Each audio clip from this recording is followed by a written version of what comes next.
ने खेरसौन में क्रिसमस के मौके पर बड़ा टारगेट किया है। रूस के भीषण हमले में 10 लोगों की मौत की खबर है। भारी तबाही मची है। अटैक की वजह से शहर में कई जगहों पर आग भी लग गई है। ज़ेलेंस्की ने कहा ऐसे हमलों से नहीं डरेगा यूक्रेन। तो देखिए, क्रिसमस सेलिब्रेशन के मौके पर भी यूक्रेन पर लगातार हमले, ताबड़तोड़ हमले रूस के जारी हैं। और देखिए, एक बार फिर से ऐसा ही हमला हुआ है, लेकिन ज़ेलेंस्की का बयान आया है कि ऐसे हमलों से हम डरने वाले नहीं हैं।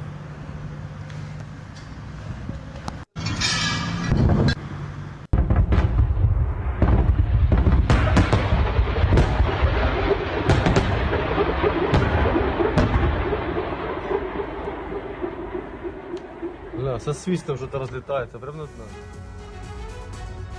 तो पूरी दुनिया में जहां क्रिसमस की धूम है, वहीं रूस कोई भी रिबेट यूक्रेन को देता हुआ नजर नहीं आ रहा। त्योहारों में भी जमकर हमले कर रहा है। लगातार सैनिक अड्डों के साथ साथ नागरिक ठिकानों को भी निशाना बनाया जा रहा है। बड़ी तादाद में सैनिक मारे जा रहे हैं और साथ साथ आम लोगों की भी जान जा रही है। और रशिया ने साफ कर दिया है कि हम नए साल में हमले नहीं रोकेंगे, किसी भी तरह से आपको छूट नहीं देने वाले हैं। और इस बीच क्रिसमस का जश्न मन रहा है रूस से लेकर यूक्रेन तक, लेकिन लगातार हमले जारी हैं। इसीलिए कहा जा रहा है कि क्रिसमस उत्सव पर खूनी अटैक कर रहा है रशिया। क्या है पूरी खबर, बिग बॉल के जरिए आपको समझाने की कोशिश करते हैं। खेरसौन में क्रिसमस की तैयारियों में जुटे लोगों पर भीषण हमला कर दिया है रूस ने। रूसी अटैक में कम से कम 10 लोगों की मौत और 50 से ज्यादा लोग घायल बताए जा रहे हैं। हमले के दौरान रिहायशी इलाकों पर 60 से ज्यादा गोले गिरे। 60 गोले सिर्फ रिहायशी इलाकों पर गिरे हैं। पहले से ही रूसी हमलों से खेरसौन तहस नहस हो चुका है, लेकिन उसके बावजूद रशिया किसी तरह से कोई रिबेट देता हुआ नजर नहीं आ रहा है। तकलीफों को दरकिनार कर रहे लोग क्रिसमस की तैयारियों में जुटे हुए थे कि सब कुछ भूलकर क्रिसमस मनाएंगे, साल भर का त्योहार है। लेकिन यहां भी उनको जंग की आहट वहां पर देखने को मिली। रूस ने उन्हीं जगहों को टारगेट किया जहां उत्सव की तैयारियां थी। मतलब संदेश यूक्रेन के राष्ट्रपति को देने की कोशिश। रूस ने उन जगहों को जानबूझकर टारगेट किया है जहां लोग इकट्ठा थे, जहां जश्न मनाने की तैयारी थी, और इसी जगहों पर हमला किया गया है ताकि यह समझा जा सके कि आखिरकार एक संदेश देने की कोशिश कर रहा है रूस, और इससे व्यथित नजर आ रहा है यूक्रेन। जेके त्रिपाठी पूर्व राजदूत हमारे साथ हैं। त्रिपाठी सर, ये कैसी डिप्लोमेसी है? और आप समझिए कि जंग के भी कोई रूल्स होते हैं, कोई रेगुलेशंस होते हैं, कई मायनों में इसको देखा जाता है, लेकिन रूस यूक्रेन की जंग में हमें सारे रूल्स टूटते हुए नजर आ रहे हैं। क्रिसमस, न्यू ईयर जैसे मौकों पर भी रशिया किसी तरह से रिबेट देता हुआ नजर नहीं आ रहा है और उन ठिकानों को निशाना बना रहा है जहां पर लोग क्रिसमस के सेलिब्रेशन में जुटे हुए थे। देखिए, अब ये जंग ऐसी हालात में पहुंच चुकी है जिसको कहते हैं नो बार्स होल्ड। तो अब किसी भी तरह का कोई भी एहतियात इसमें नहीं बरता जाएगा किसी भी पार्टी के द्वारा। इसके देखिए दो पहलू आप ये देख लीजिए कि अभी जब ज़ेलेंस्की ने अमेरिका की विज़िट की थी और वहाँ अक्रॉस द बोर्ड दोनों पार्टीज़ का उन्होंने समर्थन हासिल किया था, और ये था कि और हथियार उनको दिए जाएंगे, क्योंकि अमेरिका ने ये कहा भी है कि अगले साल के लिए वो काफ़ी ज़्यादा 60 बिलियन डॉलर के हथियार यूक्रेन को देगा। तो अब इस पर इस घोषणा के बाद काउंटर अटैक होना ज़रूरी था और माना जाता था कि ये काउंटर अटैक होगा।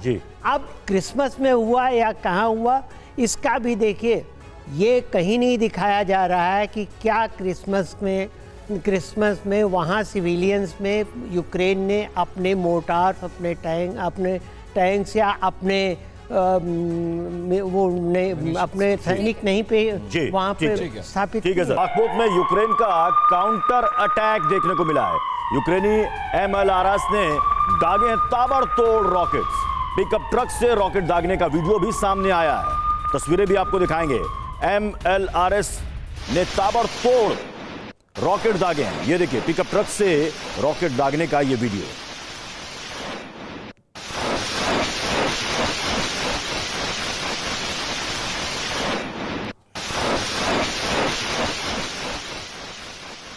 तो देखिए ना, जंग में कोई ब्रेक लग रहा है और ना ही कोई ढिलाई बरती जा रही, चाहे क्रिसमस हो या फिर न्यू ईयर। और एक और बड़ी खबर देखिए बाखमुट के फ्रंट से। बाखमुट में रूस यूक्रेन के बीच आर पार की जंग हो रही है। यूक्रेन का दावा यह है कि 24 घंटे में 90 रूसी सैनिकों को ढेर कर दिया है।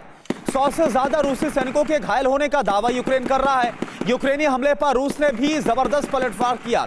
यूक्रेन के 200 से ज्यादा ठिकानों पर भीषण अटैक हुआ है।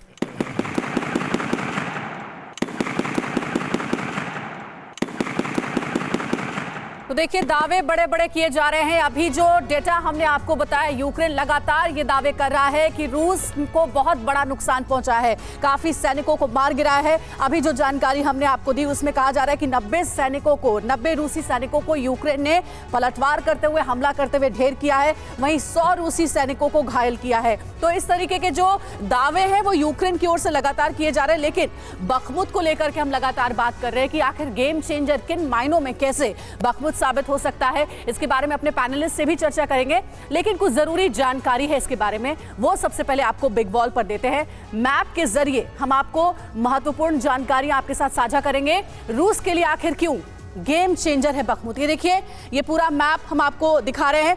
6 महीने से जो कब्जे की जंग चल रही है बखमुत पर, बखमुत के बारे में कहा जाता है रणनीतिक लिहाज से ये बेहद ही महत्वपूर्ण है, बहुत अहम है। ये देखिए, आपको हम दिखा रहे हैं रेड लोकेशन में, ये जो आपको हम एरो दिखा रहे हैं यही है बखमुत, और यहाँ पर 6 महीने से भीषण जंग चल रही है। और क्या है खासियत, डोनबास पर कब्जे के लिए बखमुत पर कब्जा करना बहुत जरूरी है। डोनबास वो इलाका है जहां पर रूस ने अपना कब्जा किया हुआ है, और अगर इस कब्जे से वापस यूक्रेन को डोनबास लेना है तो सबसे पहले बखमुत पर कब्जा करना पड़ेगा। सिर्फ इतना ही नहीं, ब्लैक सी पर भी रूसी कंट्रोल बढ़ जाएगा अगर बखमुत पर कब्जा हो जाता है तो। ये देखिए, अलग अलग लोकेशन में ये जो हमले लगातार तेज किए जा रहे हैं, कब्जे की जंग है, ये हम आपको मैप के जरिए समझा रहे हैं। क्रीमिया पर पकड़ मजबूत बनी रहेगी अगर बखमुत पर कंट्रोल यूक्रेन का हो जाएगा। तो इन मायनों में बखमुत बहुत ज्यादा महत्वपूर्ण हो जाता है, और इसीलिए यहां पर इस वक्त हम देख रहे हैं कि हमले लगातार तेज हो चुके हैं। सिन्हा सर, मैं आपके पास आऊंगी।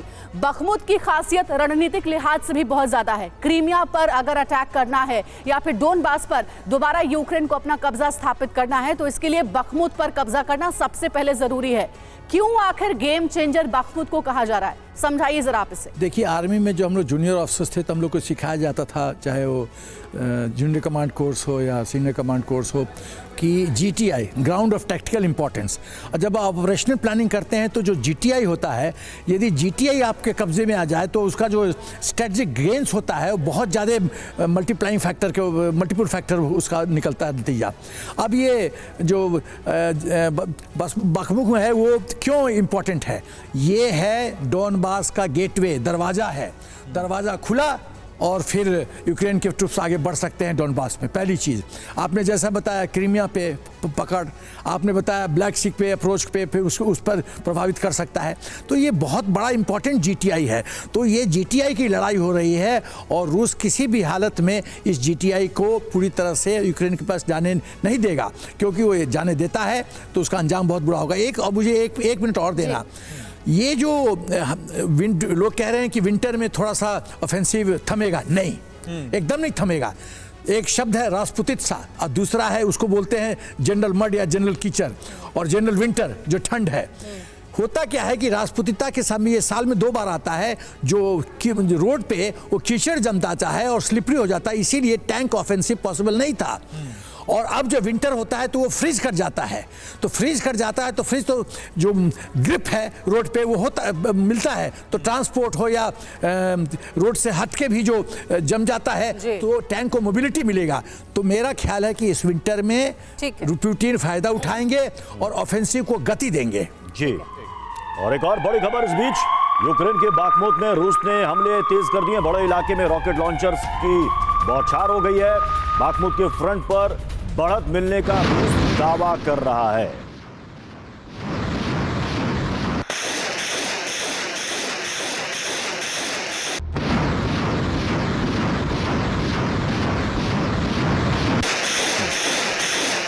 ओपी तिवारी सर, ये जो विजुअल्स हम देख रहे हैं, रूस दावा कर रहा है कि बढ़त मिल गई। 10 महीनों से जंग चल रही है, दोनों की कोशिश है कि उस एरिया पर अपना कब्जा हो।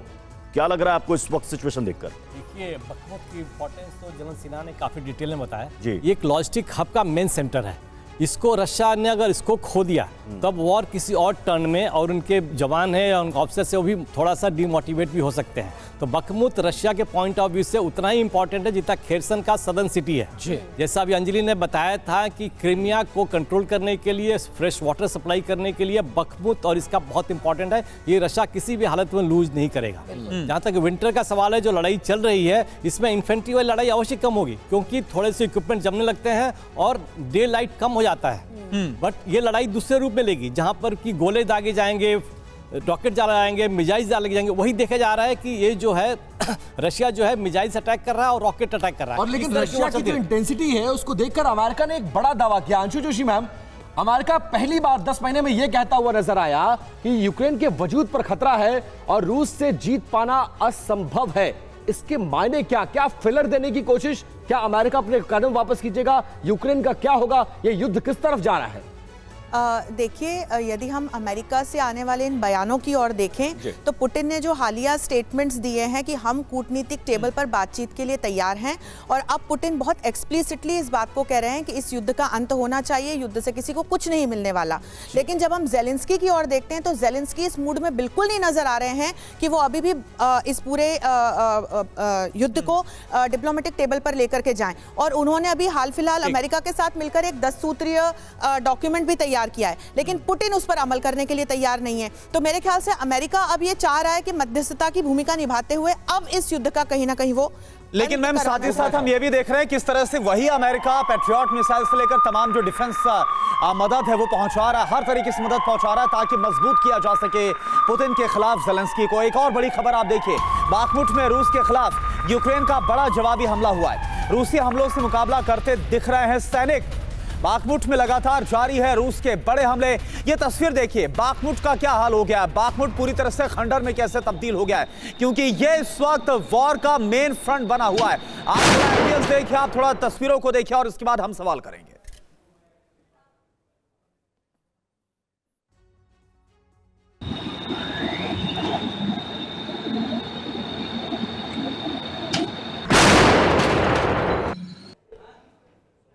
जेके त्रिपाठी सर, मेरा सवाल आपसे ये बताइए, बाखमुट की जंग और इसकी तस्वीर हम आपको दिखा रहे हैं, क्या लग रहा है कि बाखमुट का हाल वही मरियोपोल जो पूरी तरह से खंडहर और तबाह हो गया था वो हो जाएगा, बूचा जैसा हाल हो जाएगा? होगा क्या, और कौन इस लड़ाई में जीत हासिल करता हुआ आपको नजर आ रहा है? देखिए, बाखमुट का ही नहीं, कई और यूक्रेनियन शहरों का वही हाल होगा, ये तो तय है और हो भी चुका है, हो भी चुका आगे आने वाले समय में। रही बात ये कि इस जंग में कौन जीतेगा कौन नहीं, तो एक बहुत मशहूर कहावत है कि war does not decide who wins, who is right, but war decides very sadly who is left. तो ये बहुत ही दुखद बात होगी। अच्छा, लेकिन सर ये बताइए, जो ये बैक सपोर्ट और दिया जा रहा है अमेरिका की तरफ से, चाहे पैट्रियट मिसाइल का हो या फिर तमाम जो हथियार पहुंचाए जा रहे हैं जर्मनी की तरफ से, वेस्टर्न कंट्रीज तरफ से, क्या ये जो जंग अभी नजर आ रही है यूक्रेन की तरफ से, आपको लग रहा है बाखमुट हो या फिर दूसरी जंग में उसे एज मिल सकती है, वो सक्सीड कर सकता है इसमें? नहीं, उससे जरूर मदद मिलेगी यूक्रेन को, लेकिन ये चीज़ जो है कि आप मिसाइल्स दे रहे हैं और हथियार दे रहे हैं और दूसरी ओर कह रहे हैं हम मध्यस्थता के लिए तैयार हैं, ये जो डुप्लिसिटी आपकी पॉलिसी की है, इससे किसी का फ़ायदा नहीं होने वाला है। और एक और तो आप कह रहे हैं कि नहीं नहीं मध्यस्थता करेंगे, अब जंग बहुत हो चुकी। दूसरी ओर आप यूक्रेन के लिए अगले साल के बजट में आपने $60 बिलियन का प्रोविजन किया है। तो ये चीज़ें दिखाती, नुकसान तो सबसे ज्यादा यूक्रेन का ही हुआ है और होता जा रहा है। यूक्रेन का नुकसान रुक नहीं रहा है। सेना सर, मैं आपके पास आऊंगा, इस बीच एक बड़ी खबर आ रही है, उसका रुख कर लेते हैं। क्रिसमस पर प्रेसिडेंट जेलेंस्की का देशवासियों को संदेश, मुश्किलों से पार पाने का भरोसा दिया है। जेलेंस्की ने अपने संदेश में देश का हौसला बढ़ाया। मुश्किल वक्त में लोग त्योहार बना रहे हैं, आने वाले समय में सब कुछ हमारे हक में होगा। सेना सर, आप समझिए इस बयान को, देखिए क्या लग रहा है, किस फैंटेसी में जी रहा है? पूरी दुनिया जान रही है यूक्रेन का हश्र क्या होगा, रशिया कितना ताकतवर मुल्क है, बड़ा मुल्क है, लेकिन अभी भी जेलेंस्की हौसला नहीं खो रहे हैं। अमेरिका उनके साथ खड़ा है। यूक्रेन को क्या सब कुछ जब बिल्कुल खत्म हो जाएगा, वजूद खत्म हो जाएगा, तब जेलेंस्की को समझ में आएगा कि रूस से भिड़ना गलती थी? या अभी भी आपको लगता है कि यूटर्न ले लें तो शायद जो बचा है उसको बचा लेंगे? मुझे लगता है धृतराष्ट्र की आत्मा जेलेंस्की के हृदय में घुस गई है। वो आत्महत्या करने पे एकदम तत्पर हैं, पहली बात। दूसरी बात, जो आर्ट ऑफ वॉरफेयर में हम लोग को सिखाया जाता था, आर्ट ऑफ वॉरफेयर में पहला चीज़ कि ब्लो हॉट ब्लो कोल्ड, गरम नरम करो, दुश्मन को कंफ्यूज रखो, उसको भ्रमित रखो, उसको ये ना पता चले कि तुम सोच क्या रहे हो, इधर जा रहे हो कि उधर जा रहे हो। जब दुश्मन भ्रमित रहेगा तो उसकी ऑपरेशनल प्लानिंग भी इफेक्ट होगी। तो ये सब आर्ट ऑफ वॉरफेयर है, वही मैं देख रहा हूँ। देखिए, फ्रांस चाहता है शांति। फ्रांस कई बार बोल चुका है कि मोदी जी पहल करें, शांति लाएं, और यूरोप की जिस तरह से बुरी दशा हो रही है, यूरोप के। लेकिन डॉक्टर अंशु जोशी जी, इसमें व्लादिमीर ज़ेलेंस्की का एक बयान जो क्रिसमस के मौके पर उन्होंने अपने लोगों को संबोधित करते हुए कहा है कि क्रिसमस में चमत्कार नहीं होगा बल्कि हम चमत्कार करके दिखाएंगे। क्या ये वो है जो वो अमेरिकी प्रेसिडेंट से मिलकर आए हैं, हथियारों का जखीरा मिला है, पेट्रियट एयर डिफेंस सिस्टम मिल गया है उनको, ये उसकी वजह से मोराल बूस्ट है, वो कह रहे हैं चमत्कार करके दिखाएंगे? यदि ज़ेलेंस्की पेट्रियट डिफेंस सिस्टम पर इस तरह से बयान दे रहे हैं तो पुतिन ऑलरेडी एक स्टेटमेंट दे चुके कि उसका कबाड़ है और उसका तोड़ रशिया के पास है और इससे कई बेहतर उनके पास जो S-300 सिस्टम है वो है। तो ये स्टेटमेंट तो पुतिन कल दे चुके, और ज़ेलेंस्की को लॉन्ग टर्म में सोचना चाहिए। उनका देश अब खंडहर में तब्दील हो चुका है। दूसरी ओर हम कोविड-19 के रिकॉर्ड तोड़ मामले पूरे विश्व में बढ़ते हुए देख रहे हैं। तो इस दृष्टि से भी जब हम इस पूरे युद्ध की ओर देखते हैं तो अब वो समय आ गया है जब कम से कम ज़ेलेंस्की को ये समझना चाहिए कि अपना देश तो वो बर्बाद कर चुके। लेकिन तिवारी सर, बात वही है, का अंत करें। बात वही, आप लोग जो कह रहे हैं ज़ेलेंस्की को समझना चाहिए, कोई डिसीजन लेना चाहिए, वो तो समझने वाले हैं नहीं। एक और जो एनालिसिस था कि ऑपरेशन ये जो है वो कम पड़ जाएगा, स्लो पड़ जाएगा जब विंटर का टाइम आएगा। लेकिन हम देख रहे हैं कि सर्दियों के समय में भी ये ऑपरेशन जो है वो लगातार चलता जा रहा है। ये जरूर है कि यूक्रेन के कंपैरेटिवली रूस ने हमले अब तेज कर दिए हैं। इस वक्त की सिचुएशन क्या नजर आ रही है आपको? अंजलि देखो, ये अप्रत्यक्ष रूप से यूक्रेनियन आर्मी अकेले नहीं लड़ रही थी। इनके साथ ऑस्ट्रेलिया, यूएस के सबके फोर्सेज लड़ रहे थे जो उनके इक्विपमेंट पर ट्रेंड थे। जहां तक सपोर्ट का सवाल है, यूएसए, जर्मनी या फ्रांस सपोर्ट एक साथ बंद नहीं करेंगे, वो ग्रेजुअली स्लो करेंगे। दैट यू कैन सी कि धीरे धीरे कम होता जा रहा है, एक साथ बंद नहीं करेंगे। कुछ कम हो रहा था तभी तो विवश होकर ज़ेलेंस्की को वहां जाना पड़ा। जिस तरीके से सपोर्ट जितना धीरे धीरे कम होता जाएगा, यानी कि जब तक अलग थलग नहीं छोड़ा जाएगा यूक्रेन को, ये युद्ध ऐसे ही जारी रहेगा, या जब तक ज़ेलेंस्की को। और सर एक और बात है, बिल्कुल सर, और तिवारी सर, हमने तो देख लिया ना, जब जो बाइडेन से मुलाकात हुई या फिर अमेरिकी कांग्रेस को संबोधित किया, तब बिल्कुल ढिलाई उनके भी ज़ेलेंस्की के तेवर में नजर नहीं आई है। वो तो ये बोल रहे थे कि क्रिसमस से पहले हम वापस भेज देंगे और नया साल कैसा होता हम दिखाकर उनको रहेंगे। खैर, इन सब के बीच यूक्रेन के लिए अमेरिका से बहुत बड़ा अलर्ट आया। ये बड़ी खबर आपके सामने। अमेरिका ने माना यूक्रेन के सामने गंभीर खतरा है। एक अमेरिकी जनरल ने कही सनसनीखेज बातें, युद्ध में यूक्रेन को भारी नुकसान, यानी कि वो यूक्रेन जो अभी तक बड़े बड़े दावे कर रहा है कि उसने बहुत बड़ा नुकसान, चाहे वो सैन्य अफसरों के लिहाज से हो, सैनिकों के लिहाज से हो या फिर एम्युनिशन, टैंक्स, हथियारों के लिहाज से, बहुत नुकसान किया है। लेकिन अमेरिकी जनरल ये बोल रहे हैं कि यूक्रेन को तो बहुत ज्यादा नुकसान हो गया।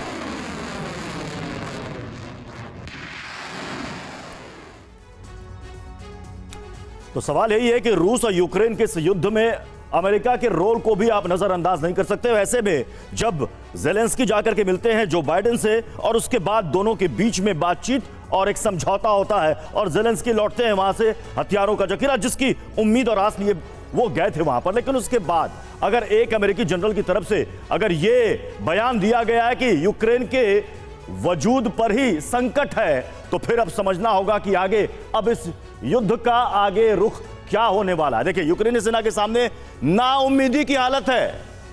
यह यूएस की तरफ से कहा जा रहा है पेट्रियट मिसाइल से भी यूक्रेन को बहुत ज्यादा फायदा लाभ होने वाला नहीं है। सैन्य मोर्चे पर यूक्रेन के मुकाबले रूस बेहद मजबूत है, यह अमेरिका कह रहा है। यह अमेरिका कह रहा है। पश्चिमी देशों के सामने भी अपनी एक सीमा है, उस सीमा से आगे वो जा नहीं सकते। यूक्रेन को अंधाधुंध हथियार देने की भी अपनी दिक्कतें हैं। कई देशों ने आपने देखा होगा कहा था कि हाथ खड़े कर दिए थे। यूक्रेन को ज्यादा मदद के भी कुछ नकारात्मक असर हो सकते हैं। ऐसी मदद से रूस बातचीत की टेबल पर कभी नहीं आएगा। तो यह इस वक्त स्थिति है जिस अमेरिका से आस लेकर ज़ेलेंस्की जाते हैं, बातचीत होती है और वो कहते हैं थैंक यू और वापस लौटते हैं, और उसके बाद देखिए अमेरिका ये बात कह रहा है। एसपी सिन्हा सर, इसके क्या मतलब निकाले जाए? आपने एक तरफ तो पीठ ठोक के भेज दिया, शाबाश जाओ, अब पीछे से कह रहे हैं कि आप हार जाओगे। ये जो जनरल अमेरिकन जनरल का जो वक्तव्य है उसको मैं इस तरह से देखता हूं कि ये साइकोलॉजिकल वॉरफेयर जेलेंस्की के खिलाफ खेला जा रहा है, उसको कमज़ोर उसका मनोबल कमज़ोर करने की कोशिश हो रही है। दूसरी बात जो मैं रूस के परिप्रेक्ष्य में सोचें तो मुझे लगता है कि रूस को ये संदेश दिया जा रहा है कि रूस थोड़ा सा ओवर कॉन्फिडेंट हो जाए कि अब जब अमेरिकन जनरल बोल रहा है तो हमारी स्थिति बहुत मजबूत है, और कहीं वो इस सोच में ना डूब जाएं तो उसको लल करने की कोशिश की जा रही है। उनको ऐसा इंजेक्शन दिया जा रहा है स्टेटमेंट का कि वो थोड़ा सा ठंडे पड़े और ओवर कॉन्फिडेंट हो। लेकिन सिन्हा सर जिस तरह से हम इस वॉर को देख रहे हैं 10 महीने से ज्यादा हो रहा है, ये नहीं लगता है कि चीजें ऐसा लग रहा है कभी खत्म नहीं होगी। और देखिए बड़ी खबर आ रही है, इस बड़ी खबर का हम रुख करेंगे। बेलारूस के फाइटर पायलट्स को ट्रेनिंग देने में जुटा हुआ है रूस ने बेलारूस के फाइटर्स को ट्रेनिंग देने की खबर की पुष्टि की है। रूस के एक्शन से मोर्चे पर तनाव बढ़ने की आशंका है। देखिए, रूस और बेलारूस की दोस्ती के बारे में सभी जानते हैं, क्योंकि बेलारूस ही एक ऐसा देश है, बेलारूस के राष्ट्रपति लुकाशेंको, जो कि शुरुआत से जब युद्ध शुरू हुआ था, अगर रूस के शब्दों में कहे स्पेशल ऑपरेशन जब यूक्रेन के खिलाफ शुरू हुआ था, तब से ही बेलारूस रूस के साथ, पुतिन के साथ मजबूती से खड़ा है। और अब जो जानकारी मिल रही है कि रूस बाकायदा अब ट्रेनिंग भी दे रहा है बेलारूस में मौजूद पायलट्स को भी, बेलारूस में मौजूद सैनिकों को भी, क्योंकि लुकाशेंको ने इससे पहले कहा भी था कि अगर आपको यूक्रेन के खिलाफ हमला करने में बेलारूस की धरती भी चाहिए तो वो भी देने के लिए हम तैयार हैं, यहां से आप न्यूक्लियर अटैक तक कर सकते हैं, ये लुकाशेंको ने कहा था। अब देखिए, आपको हम बता रहे हैं कि आखिर क्या अब नया चल रहा है रूस और बेलारूस के बीच में, यूक्रेन पर बड़ा हमला करने की तैयारी कैसी है। बिग बॉल पर डिटेल्स आपके साथ शेयर करते हैं। बेलारूस में रूसी न्यूक्लियर हथियार, बेलारूस के कॉम्बैट एयरक्राफ्ट के पायलट्स को ट्रेनिंग दे रहा है रूस। कहा जा रहा है कि अब ये पायलट्स हो सकता है कि अब इस वॉर में भी इस्तेमाल किए जा सके।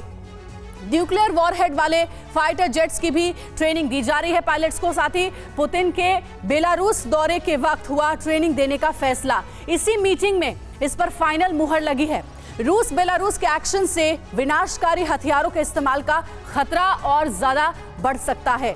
रूस का तर्क क्या है? नाटो देशों को भी ऐसी ही ट्रेनिंग देता रहा है अमेरिका, और इसीलिए अगर हम ऐसा कर रहे हैं तो इसमें कुछ गलत नहीं कर रहे हैं। आशंका क्या है?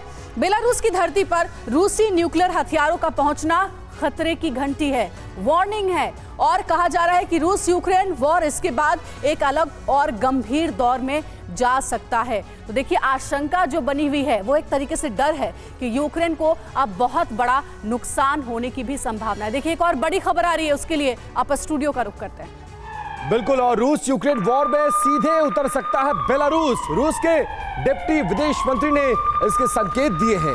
बेलारूस पर बढ़ रहा है पश्चिमी सेना का दबाव, और आप समझिए कि बेलारूस बहुत अहम फैक्टर होगा। अगर वो सीधे जंग में उतर गया और यूक्रेन के लिए मुश्किल पैदा हो सकती है। जी, और आइए अब आपको हम समझाते हैं कि रूस यूक्रेन वॉर के बीच बेलारूस को लेकर क्या खिचड़ी पक रही है। इंफॉर्मेशन वॉल पर सारी डिटेल्स आपके सामने रखेंगे कि क्या वॉर में कूदने वाला है बेलारूस। रूस के मंत्री ने बेलारूस के वॉर में शामिल होने के लिए संकेत दे दिए हैं, सिग्नल दे दिया गया है। ऐसा बेलारूस पर हमले का संकट आया तो बदल सकती है रणनीति भी, और साथ ही बेलारूस की सीमा पर नाटो के सैन्य जमावड़े से टेंशन और ज्यादा बढ़ गया है। बेलारूस का क्या आरोप है? बेलारूस का आरोप है कि यूक्रेन उकसावे वाली कार्रवाई कर रहा है, यानी कि वो दिन दूर नहीं है जब बेलारूस पर भी हमला हो सकता है। रूस बेलारूस में एक दूसरे के रक्षा के लिए है सैन्य समझौता, और इसीलिए ये दोनों ही देश एक दूसरे के साथ मजबूती से खड़े हैं। खास बात क्या है? इसी हफ्ते पुतिन ने बेलारूस का दौरा किया था। बेलारूस दौरे पर गए थे व्लादिमीर पुतिन। दोनों देश सैन्य मोर्चे पर मजबूती से साथ खड़े हैं, क्योंकि दोनों ही देशों के बीच में सैन्य समझौता है एक दूसरे की सुरक्षा करने का। तिवारी सर, मैं आपके पास आना चाहूंगी, बेलारूस पर क्या कोई हमला हो सकता है? क्योंकि बेलारूस को इस बात का डर है कि नाटो के साथ यूक्रेन मिलकर के कोई खिचड़ी बेलारूस के खिलाफ पका रहा है। क्या इसीलिए पुतिन का दौरा बेलारूस में हुआ था? क्या स्ट्रेटेजी बनी है इस दौरे के दौरान? देखिए अंजलि, ये बेलारूस पर हमला हो सकता है कि नहीं सकता, ये तो थोड़ा डिबेटेबल पॉइंट है, लेकिन ऐसी गलती नाटो नहीं करेगी जहां तक मेरा ख्याल है। बिकॉज अगर ऐसी गलती हो गई तो फिर वॉर का अलग रूप डेवलप हो सकता है। लेकिन बेलारूस का जो ट्रेनिंग है, ये क्रॉस ट्रेनिंग जो है पायलट्स की, इनके एयरक्राफ्ट पर, इनके इक्विपमेंट्स के लिए, ये ट्रेनिंग एक आम बात है। बिकॉज हो सकता है कि जो इक्विपमेंट्स हो या जहाज हो बेलारूस लेना चाहता हो, तो उनके पायलट्स को लेने के पहले उनसे ट्रेनिंग दी जाती है। ये भी रूल आउट करना मुश्किल है, नहीं रूल आउट कर सकते कि बेलारूस के पायलट्स यूज नहीं हो सकते। लेकिन जिस तरीके से ये वॉर चल रही है उसमें एरियल वॉरफेयर उतना ज़्यादा है नहीं। Air basically it is a launching pad. Aircraft अगर यूज भी होगा तो खाली ट्रैजेक्टरी और ये मिसाइल्स और रॉकेट को लॉन्च करने के लिए यूज होगा। इसको लॉन्च करने के लिए हमें एयर टू एयर कोई फाइट नहीं करनी पड़ती है। ये एरियल वॉरफेयर उस रूप में नहीं आएगा, बिकॉज बेसिकली जो वॉर है ये मिसाइल से ही चलता रहेगा जब तक विंटर्स नहीं खत्म होती है। ये अब बेलारूस का डर है, बेलारूस का अगर डर है तो बेलारूस का झुकाव रशिया की तरफ वापस झुकेगा ही, और रशिया उससे बेलारूस को रशिया के साथ ही उसकी हिम्मत बढ़ती है। तवांग कांड के बाद बदला है चीन का स्टैंड। भारत के साथ काम करने के लिए हम तैयार हैं, वांग यी ने यह कहा है। चीनी विदेश मंत्री वांग यी का चौंकाने वाला बयान है। हम भारत से मजबूत रिश्ता चाहते हैं, ये चीनी विदेश मंत्री कहते हुए नजर आए। तो देखिए तवांग कांड जिसमें किस तरह से मुंह की खानी पड़ी है और किस तरह से धकेला गया झड़प के बाद, जो कि घुसपैठ करने की कोशिश कर रहे थे पीएलए की जो सेना है। लेकिन वांग यी अगर ये कुछ बोल रहे हैं, अगर चीनी विदेश मंत्री बोल रहे हैं, कितना विश्वास किया जाए? आप समझिए कि तमाम कमांडर लेवल की 16-17 दौर की बातचीत होने के बाद तवांग कांड जैसा हो जाता है, और उसके बावजूद भी अगर वांग यी ये बोल रहे हैं कि हम भारत के साथ मजबूत रिश्ते चाहते हैं, अगर हम काम करना चाहते हैं, बोल क्या रहे हैं पहले आप ये जान ली। चीन के विदेश मंत्री का बयान, भारत के साथ रिश्तों में मजबूती चाहता है चीन। चीन ये बोल रहा है तवांग कांड के बाद जो अरुणाचल प्रदेश में हुआ, दोनों देश डिप्लोमेटिक और सैन्य स्तर पर संपर्क में है, यह बात भी वांग यी बोल रहे हैं। और क्या बोल रहे हैं? दोनों देश बॉर्डर इलाके में स्थिरता के पक्ष में है, लेकिन चीन ही तो है जो बार बार साजिशों को रखता है, और वो अपने मुंह से अब ये बोल रहा है। आगे भी विवादित मुद्दों पर बातचीत जारी रखेंगे, चीन ये भी बोल रहा है। हम जल्द से जल्द दोनों देशों को मान्य सहमति पर पहुंचेंगे, ये बात भी चीन वांग यी बोलता हुआ नजर आ रहा है। सिन्हा सर, आप बहुत देर से कुछ बोलना चाह रहे थे, लेकिन मेरा सवाल अब इस खबर को लेकर है, कितना विश्वास किया जाए? चीन के विदेश मंत्री वांग यी अगर बोल रहे हैं कि हम मजबूत रिश्ता चाहते हैं, गलवान के बाद तवांग हो गया, क्या विश्वास किया जा सकता है? एकदम नहीं। मैं सांप पे विश्वास करूंगा, चीन और पाकिस्तान पे विश्वास नहीं करूंगा। ये मेरी अपनी सोच है, पहली बात। दूसरी बात है, चाणक्य कहते हैं कि जब दुश्मन शांति की बात करे तो सब जो वो कमजोर हो रहा है। और चीन कैसे कमजोर हो रहा है? उसकी आर्थिक व्यवस्था डवाडोल है।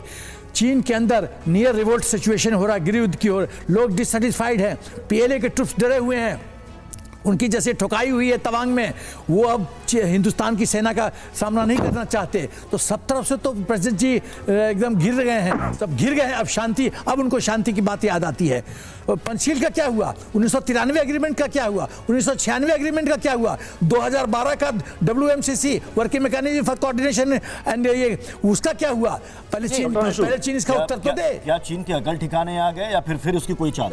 अकल तो बिल्कुल भारत सरकार ठिकाने पर लेकर के आ रही है, लेकिन ये वही चीन है कि जब 50 के दशक में हमने हिंदी चीनी भाई भाई का नारा दिया था, तब हमारी पीठ में छुरा घोंपते हुए 62 के युद्ध की ओर ले गया था। 50 में तिब्बत पे इसने कब्जा किया, हमारी मैकमोहन रेखा को मानने से इनकार कर दिया। और ये वही चीन है जो 5 फिंगर पॉलिसी के तहत न सिर्फ हमारे अरुणाचल प्रदेश बल्कि सिक्किम पर भी आंख गड़ाए हुए हैं। चीन पर भरोसा तो नहीं किया जा सकता त्रिपाठी सर। लेकिन बताइए कि चीन के लिए अब भारत को क्या कोई कड़ा रुख अख्तियार करने की जरूरत है? अभी तक तो संदेश से, बातचीत से बहुत काम हुआ। देखिए, बिल्कुल कड़ा रुख और ज़्यादा कड़ा रुख अख्तियार करने की ज़रूरत है, और वो ये होगा कि हम अपने इंफ्रास्ट्रक्चर को इतना मजबूत कर लें कि हम हर जगह आई टू आई चीन के साथ रहें।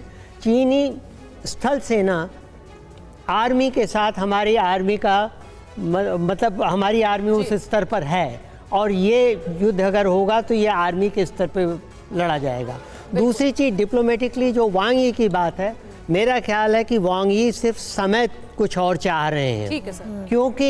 क्योंकि क्या है कि आप देखें कि चीनी जो हमारे व्हाट्सएप का चाइनीज़ वर्जन है वीबो में भरा हुआ है कि लोग कह रहे हैं कि आप बताइए, आपने गलवान में कहा कि हाँ कोई कैजुअलिटी नहीं हुई हमारी, अब यहाँ कह रहे हैं कोई कैजुअलिटी नहीं।